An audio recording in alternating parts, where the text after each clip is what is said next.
200 note photo ఇచ్చి చెప్పంటే నేను పెరుగు తెచ్చుకుంటూ ఉంటారా అని చెప్పి అడిగాని చేతులు చేపించాను చిన్న పడ్డ ఆ లోటు అని చెప్తా డక్ల లోటి అయిందా ప్రతిదానికి ఓవర్ ఎక్స్ప్రెషన్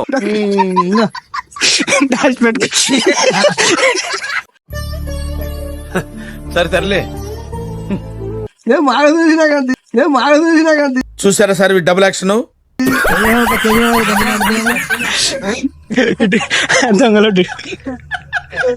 మాది కాదు అది ఇంకోసారి మాది కాదు అది అది కాదు అది కాదు అమ్మ ఏం ఫీల్ ఉండదు మామయ్య